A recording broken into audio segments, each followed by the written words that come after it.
So T1 असे problem solve करत असताना कुणाला विसरायचं नाही, एक्स व्ही टी यांना विसरायचं नाही. आणि या तिघांना कंबाईन करणारा फॉर्म्युला तुम्हाला माहित आहे, X is equal to V T. मग टी फाइंड करण्यासाठी फॉर्म्युला काय असेल, X by V. This formula X by V. तर जी पहिली जर्नी आहे, फर्स्ट हॅपी जर्नी, इथून इथे जात असताना आपल्याला T1 टाइम लागला, पण इथून इथे जात असताना डिस्टन्स एवढं कव्हर केलं आणि जात असताना आपला स्पीड एवढा होता. म्हणजे आपल्याला स्पीड माहित आहे, डिस्टन्स माहित आहे, टाइम फाइंड करायचा आहे. So T1 is equal to X by V. X ची व्हॅल्यू किती आहे, D/4 आहे. व्ही किती आहे, व्ही नॉट आहे. किती भेटेल आपल्याला हे, D/4 व्ही नॉट. बरोबर.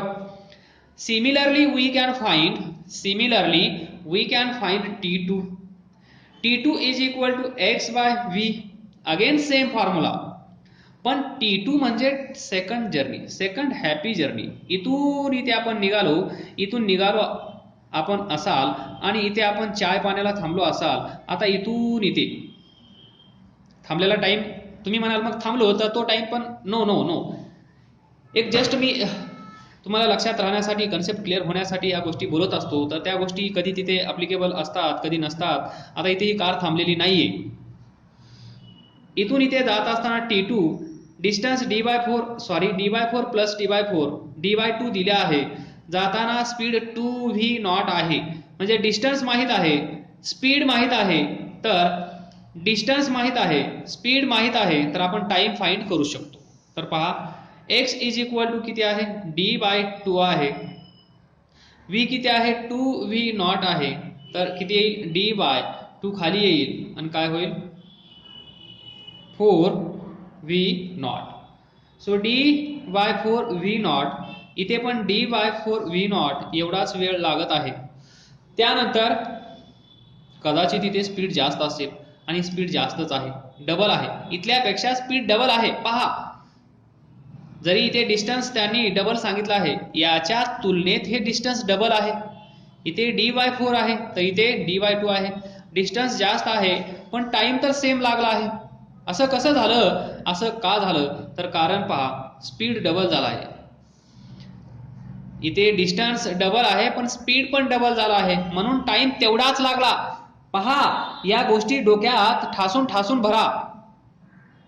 परत हे क्षण परत येणार नाहीयेत तुमच्या लेक्चरमध्ये. इथे पहा, सुरुवातीला D/4 व्ही नॉट एवढाच टाइम लागला.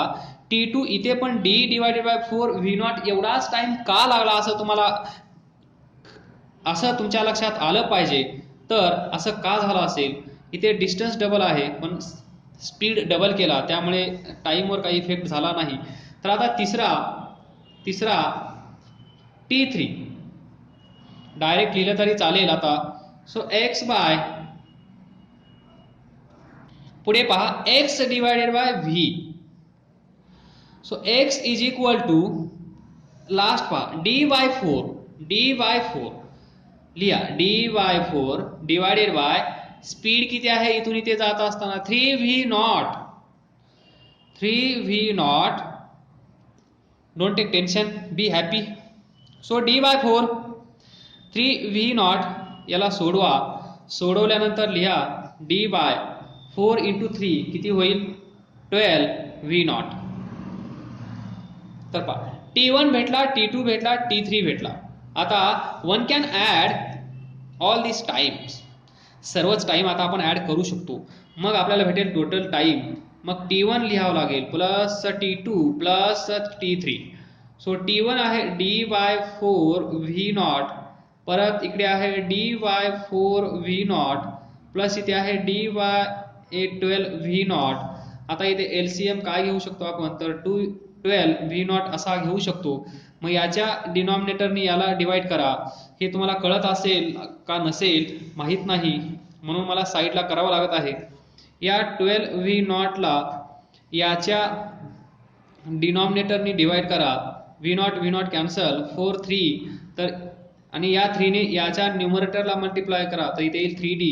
मग हा प्लस असेल, परत इथे 4v0 आहे, मग 4v0 नी याला डिवाइड केलं तर परत 3 चे येईल, त्या 3 नी याला मल्टिप्लाय करा, सो 3d परत येईल, अगेन प्लस.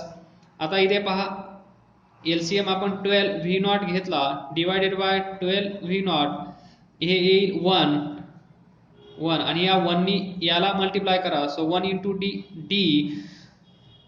तर 3d plus d 7d divided by 12v0, and this is total time taken by this car.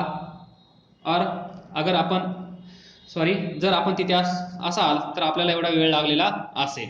So t भेटला आहे, डिस्टन्स भेटला आहे, डिस्टन्स किती आहे, x is equal to total distance d आहे. फाइंड काय करायचं आहे आपल्याला, average speed v a vg, average speed आपल्याला फाइंड करायचं आहे. आणि ॲव्हरेज स्पीड, टोटल डिस्टन्स आहे d, टाइम आहे 7d divided by 12v0, dd cancel होईल आणि याला तुम्ही सॉल्व केलं तर तुम्हाला भेटेल 12v0 डिवायडेड बाय 7. हे कसं सॉल्व केलं कळतंय ना, तर इथे मी हे यूज करतो, a divided by b divided by c. हा हे कसं सोडवतो आपण, a डिवायडेड बाय b, हा डिवाइड करत आहे, हा टोटल ब्रॅकेट डिवाइड करत आहे, तर याला मल्टिप्लाय करण्यासाठी d वर जातो आणि c खाली येतो. हा फॉर्म्युला मी इथे यूज करत आहे आणि त्या फॉर्म्युल्यानुसार 12v0 डिवायडेड बाय 7 हा असेल आपला ॲव्हरेज स्पीड. आलं लक्षात, दिस इज ॲव्हरेज स्पीड. तर पहा ॲव्हरेज व्हेलॉसिटी आपण पाहिली आहे v a vg, त्याच वेळेस आपण पाहिलं आहे v a vg, याला पण असंच लिहितो आपण, याला पण असंच लिहितो. तर हे व्हेलॉसिटी स्पीड असतं, ती स्पीड स्केलर आणि व्हेलॉसिटी वेक्टर असते, त्यामुळे इथे आपण असा ॲरो त्याच्या डोक्यावर दाखवत असतो. तर ॲरो दाखवला याचा अर्थ काय असेल, दिस इज ॲव्हरेज व्हेलॉसिटी, आणि ॲरो नसेल तर दिस इज ॲव्हरेज स्पीड. त्यानंतर आपल्याला अजून 2 वर्ड नवीन शिकायचे आहेत. तर पहिला असेल इन्स्टंटेनियस,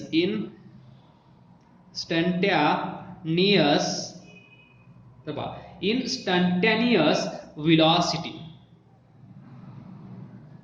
एका शब्दात सांगायचं झालं, एका मिनिटात तुम्हाला हे समजून द्यायचं झालं तर मी तुम्हाला सांगू शकतो इन्स्टंटेनियस व्हेलॉसिटी म्हणजे पहा, आतापर्यंत आपण प्रॉब्लेम सॉल्व्ह केले, त्याच्यामध्ये ॲव्हरेज व्हेलॉसिटी फाइंड केली, ॲव्हरेज स्पीड फाइंड केला, तर त्या गोष्टी वेगळ्या आहेत. मग इन्स्टंटेनियस व्हेलॉसिटी म्हणजे काय, तर पहा तुम्ही इथून निघाले आहात, इथून इथे पोहोचलात, ए पासून बी ला पोहोचलात, ए पासून निघाले आहात तुम्ही बी ला पोहोचले आहात, तर जाताना तुमचा स्पीड कधी इथे 10 मीटर पर सेकंद असू शकतो, इथे 20 मीटर पर सेकंद असू शकतो, इथे 40 मीटर पर सेकंद असू शकतो, इथे 5 मीटर पर सेकंद असू शकतो.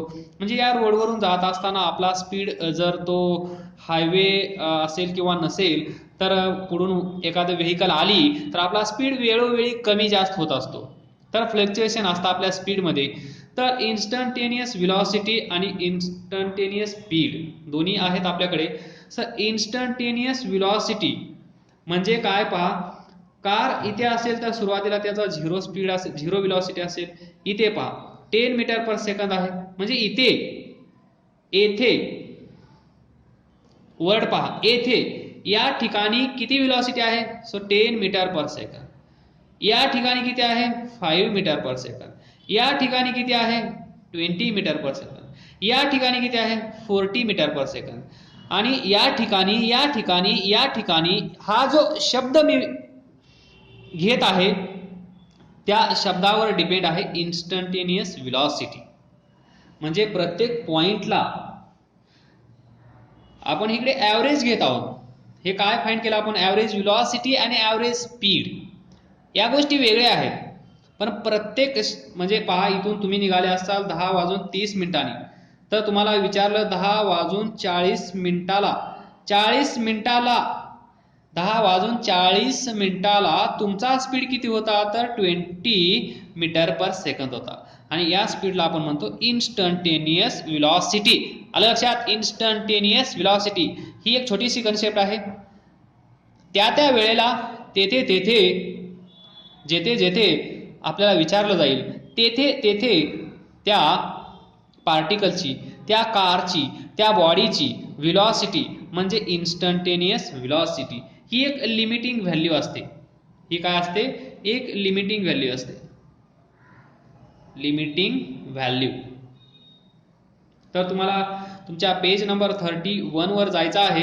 पेज नंबर 31 वर जाऊन तुम्हाला हे इन्स्टंटेनियस व्हेलॉसिटी काय असते हे रीड करायचं आहे. जे मी इथे सांगितलं आहे ते तसंच तिथे आहे का नाही ते तुम्हाला कळून जाईल. So instantaneous velocity of an object, instantaneous velocity of an car, instantaneous velocity of a body is its velocity at given instant of time. कुठे असते? at given instant of time. at given instant of time म्हणजे 10:40 तुमचा speed किती होता, तुमची velocity किती होती. आलं लक्षात? त्याला आपण म्हणणार इन्स्टंटेनियस व्हेलॉसिटी. तर इन्स्टंटेनियस व्हेलॉसिटी आणि ॲव्हरेज व्हेलॉसिटी या दोघांमधला फरक तुमच्या लक्षात आला असेल. सो दिस इज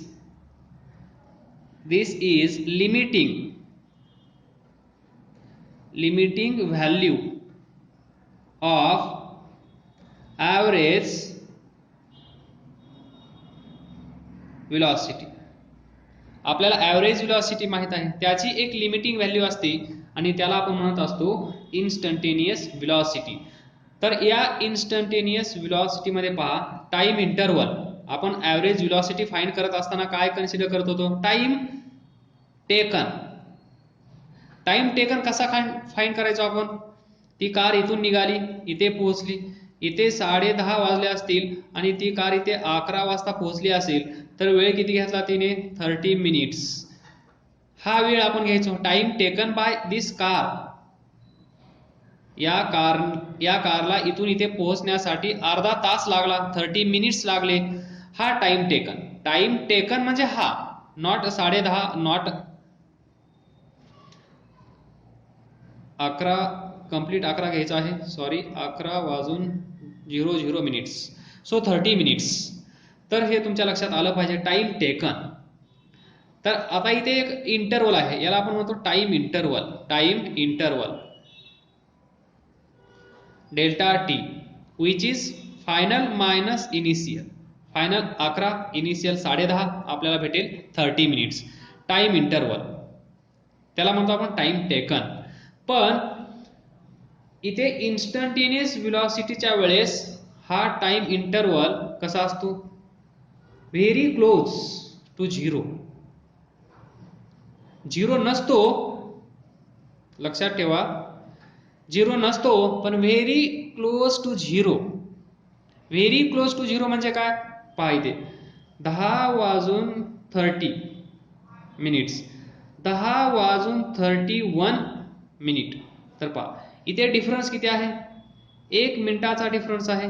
म्हणजे इथे पहा डिफरन्स 30 मिनिटाचा डिफरन्स आहे, इथे 30 मिनिटाचा डिफरन्स आहे. 10:30 आणि 10:31 याच्यामध्ये 1 मिनिटाचा फरक आहे. असा हा टाइम इंटरवल, याला आपण T1 कन्सिडर केलं, याला आपण T2 कन्सिडर केलं तर हा डिफरन्स कसा असतो? Very small. हा डिफरन्स कसा असतो? Very very small. आणि व्हेरी स्मॉल डिफरन्स म्हणजेच पर्टिक्युलर टाइम. पर्टिक्युलर टाइम म्हणजेच 10:40, 10:30, 10:31 म्हणजे एका स्पेसिफिक टायमाला. 11 वाजता आपण कुठे होतो? 11 वाजता आपण डोळखामला होतो. मग डोळखामला आपला स्पीड किती होता? तर 40 km/h होता. आणि दिस 40 km/h हा जो तुमचा स्पीड आहे त्याला तुम्ही म्हणता इन्स्टंटेनियस व्हेलॉसिटी. तर त्याला आपण डिफाईन असं करत असतो, लिमिट, हे तुम्हाला मॅथ मध्ये कळून जाईल. पहा इथे T tends to zero. Delta T मी असं लिहू शकता, delta T tends to zero, close to zero, delta X divided by delta T. हा टाइम इंटरवल कसा असला पाहिजे, व्हेरी क्लोज टू झिरो, पण झिरो नसला पाहिजे. व्हेरी क्लोज टू झिरो म्हणजे तुम्हाला हे एक्झाम्पल घेऊन दाखवलं आहे 1 मिनिट. व्हेरी क्लोज अजून याच्यापेक्षा छोटं, व्हेरी स्मॉल म्हणजे ए व्हेरी स्मॉल हा डिफरन्स असेल. हा डिफरन्स जेव्हा स्मॉल होतो तेव्हाच आपल्याला एक इन्स्टंटेनियस टाइम भेटतो 10:40. आलं लक्षात, किंवा 10:30. आणि यालाच पुढे जाऊन आपण लिहित असतो dx/dt. This is the difference and this is derivative. हा डिफरन्स आहे आणि हा आहे डेरिव्हेटिव्ह, जो तुम्हाला मॅथमॅटिक्स मध्ये व्यवस्थित समजावून दिला जाईल. सो याला आपण म्हणत असतो dx/dt, derivative of x with respect to time. Derivative of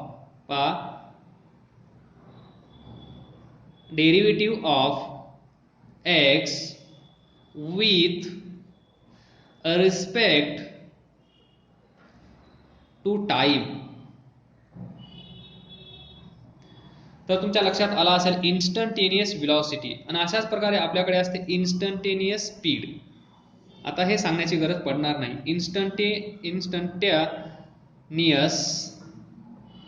इन्स्टंटॅनियस speed.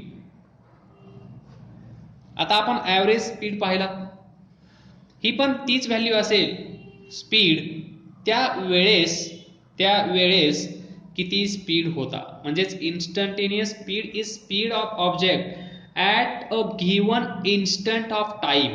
आलं लक्षात, instantaneous speed is the speed, हा एक स्पीड आहे. इन्स्टंटेनियस स्पीड म्हणजे स्पीड. आपल्या समोरून एक बाईक जात आहे पहा, त्या बाईकचा स्पीड तुम्हाला माहित असेल, तुमच्या लक्षात पण येत असेल, अरे बापरे किती वेगाने हा जात आहे, तो त्या इन्स्टंटचा स्पीड. So instantaneous speed. आणि आता ह्या दोघांमध्ये फरक काय, instantaneous velocity and instantaneous speed, या दोघांमध्ये फरक काय, तर तुम्हाला माहित आहे व्हेलॉसिटी व्हेक्टर आहे, स्पीड स्केलर आहे. तर तिथे डायरेक्शन विचारात घेतली जाईल, इथे डायरेक्शन विचारात घेतली जाणार नाही. आणि ही एक डेफिनेशन आहे व्हेलॉसिटीची डेफिनेशन ही असते स्पीड विथ डायरेक्शन. तर हे लक्षात ठेवा, व्हेलॉसिटी म्हणजेच स्पीड,